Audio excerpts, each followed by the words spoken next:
Welcome to my YouTube channel.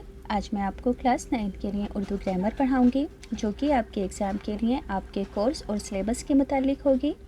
तो बिना time waste किए पढ़ना स्टार्ट करते हैं। आज हम मज़मून लिखने का तरीका सीखेंगे और एक मज़मून को मैं आपको पढ़कर भी सुनाऊंगी। तो सभी बच्चे इस तरफ ध्यान देंगे, ध्यान से सुनेंगे। तो देखो बच्चों, किसी भी मज़मून को लिखने के लिए हमें 3 पार्ट्स लिखने होते हैं। पहले पार्ट में इंट्रोडक्शन लिखा जाता है, जो भी टॉपिक होता है उसका इंट्रोडक्शन देना होता है। फिर सेकंड पार्ट में कैसे वाले सवालों के जवाब लिखे जाते हैं कि ये काम कैसे किया गया, यानी कि टॉपिक से मुताल्लिक मुकम्मल मालूमात को लिखते हैं। फिर लास्ट में क्यों और कब जैसे सवालों का जवाब लिखते हैं। अच्छाई और बुराई दोनों ही चीज़ें लिखते हैं, या फिर कोई सलाह मशवरा देना हो, उस सलाह मशवरे को एंड में लिखा जाता है। या समझ में आ गया कि पहले इंट्रोडक्शन, फिर टॉपिक की मालूमात, फिर एंड के अंदर सलाह मशवरा, अच्छाई या बुराई वगैरह लिखते हैं। तो यहाँ पर कहा गया है कि कौमी इत्तेहाद यानी कि कौमी एकता वक्त की एक अहम ज़रूरत है। इस पर आपको मज़मून लिखना है। तो इसके लिए सबसे पहले आप एक शेर लिखोगे। अब के मज़हब कोई ऐसा भी चलाया जाए जिसमें इंसान को इंसान बनाया जाए। फिर से पढ़ती हूँ, अब के मज़हब कोई ऐसा भी चलाया जाए जिसमें इंसान को इंसान बनाया जाए। तो फर्स्ट पैराग्राफ में हम इंट्रोडक्शन लिखेंगे। आज हिंदुस्तान में कहीं लिसानी तासुब है, कहीं सूबाई तंग नज़री है, कहीं फ़िरका परस्ती है, तो कहीं कुनबा परवी है, कहीं दहशत गर्दी है, तो कहीं तखरीब कारी है। इन तमाम चीज़ों से मुल्क की आज़ादी और सलामियत को ख़तरा ही नहीं बल्कि जमहूरियत और ख़ुद मुल्क का वजूद ही ख़तरे में पड़ गया है। कश्मीर की हसीन वादियाँ जहाँ चारों तरफ ज़ाफ़रान की खुशबू फैला करती थी, आज वहाँ बारूद की महक है। एक तवील अरसे तक पंजाब की मस्ती भी दहशतगर्दी में गुम होकर रह गई थी, और आज भी आसाम, आंध्र प्रदेश, तमिलनाडु और मुल्क के दूसरे सूबों में अलहदगी पसंद का रुझान आम हो रहा है। शुमाल और जुनूब की तफरीक, हिंदू और मुसलमान की तफरीक, हिंदू महासभा, बजरंग दल, अकाली दल, मुस्लिम लीग जैसी फ़िरका परस्त जमातें, बाबरी मस्जिद और राम जन्मभूमि जैसे तनाज़ात, वोटों के लिए सियासी जमातों का अवाम के मजहबी जज्बात को उभारना आम हो गया है। मुल्क गैर पैमाने पर फ़िरका वाराना फसादों को अगर कोई चीज़ रोक सकती है तो वो क्या है? वो कौमी इत्तेहाद यानी कि कौमी एकता है। अब बच्चों, जैसा कि मैंने बताया था कि सेकंड पैराग्राफ में आपको टॉपिक से मुताल्लिक पूरी ही मालूमात लिखनी होती है, यानी कि कैसे वाले सवालों का जवाब कि कौन सी चीज़ कैसे हुई।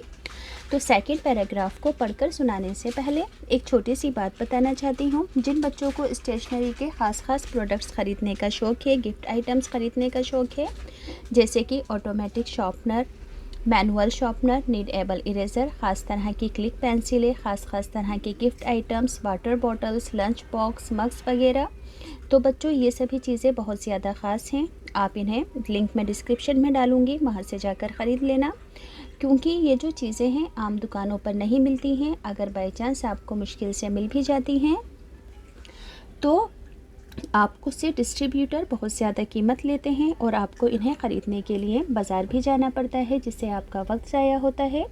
तो आप इन सभी चीज़ों को अपने दोस्तों के लिए, टीचर्स डे पर टीचर्स के लिए एज अ गिफ्ट मंगवा सकते हैं घर बैठे। इसके अलावा बच्चों, जैसा कि मैं हर बार एक छोटी सी और बात बताती हूँ, बच्चों की सेफ्टी के लिए है। अब देखो, मेरी जो छोटी बेबी है, मैं ये बेल्ट उसकी सेफ्टी के लिए हमेशा यूज़ करती हूँ, क्योंकि छोटे बच्चों को थोड़ी भी अकल नहीं होती है। जैसे कि हम कहीं भीड़ भाड़ वाले इलाके में जाते हैं तो आप इस बेल्ट को बेबी के हैंड में बांध सकते हैं, अपने छोटे भाई बहनों के हाथों में बांध सकते हैं, ताकि वो भीड़ भाड़ में आपसे आगे पीछे ना हो जाए। तो ये जो बेल्ट है ये भी आपको ऑफ़लाइन कहीं नहीं मिलेगी, सिर्फ ऑनलाइन अवेलेबल है। तो इसका लिंक भी मैं डिस्क्रिप्शन में डालूँगी, आप यहाँ से जाकर ख़रीद सकते हो। अब सेकंड पैराग्राफ को पढ़कर बताती हूँ, यानी कि टॉपिक की पूरी ही मालूमात लिखनी है। हमारी बेपनाह इमलाक फसादात में तबाह व बर्बाद हो जाते हैं, यानी कि हमारे बहुत ज़्यादा ज़रूरी चीज़ें फसादात में, गाड़ियाँ वगैरह, प्रॉपर्टी वगैरह जल जाती है। हमारा बेपनाह जानी व माली नुकसान होता है, जिसका असर मुल्क की मईशत यानी कि इकोनॉमी पर पड़ता है। बस अगर हम चाहते हैं कि हमारा मुल्क तरक्की करे तो हमें कौमी इतिहाद यानी कि कौमी एकता पैदा करनी होगी। कौमी इतिहाद कोई ऐसी शे नहीं जिसे बाहर से मंगाया जाए। इसके लिए हमें अपने ही दिलों से नफ़रत के नक्कुश मिटाने होंगे और ऐसा माहौल पैदा करना होगा जहां एक दूसरे के जज्बात का एहतराम हो, जहां एक भाई दूसरे भाई के दुख दर्द में शरीक हो। आज मुल्क के सामने सबसे बड़ा और संगीन मसला है फ़िरका परस्ती, जिससे मुल्क को बेपनाह नुकसान पहुंच रहा है। सियासी जमातें अपनी सियासत की दुकानों को चमकाने के लिए जिस तरह भोली भाली और मासूम आवाम को भड़काकर फसादात की आग में झोंक देती हैं, वो किसी से छुपा नहीं है। जिसके पीछे बम कांड और दूसरी तखरीबकारियाँ सामने आती हैं। मुल्क में फसादात से मुल्क की तरक्की मुतासिर होती है और मुल्क तरक्की के मामलों में दूसरों से पीछे रह जाता है। लास्ट पैराग्राफ में एंड यानी कि ख़ात्मा लिखोगे, सलाह मशवरा, अच्छाई और बुराई वगैरह लिखी जाती है। तो आप लिखोगे कि अब सवाल ये पैदा होता है कि कौमी इतिहाद कैसे पैदा हो। रेडियो, टीवी, फिल्म और अखबारात के ज़रिए न जाने कब से कौमी इतिहाद पैदा करने की कोशिश की जा रही है, मगर नतीजा उम्मीद अफसा नहीं रहा। आखिरकार इसकी वजह क्या है? वजह यह है कि जब तक कानूनन सियासी और नीम सियासी जमातों पर यह पाबंदी ना लगाई जाए कि वे सियासत में मज़हब को ना घसीटें, तब तक कौमी इतिहाद मुमकिन ही नहीं है। इसके अलावा निसाबी यानी कि कोर्स की किताबों से ऐसे असबाग भी निकाले जाएं जो नफ़रत फैलाने वाले हों।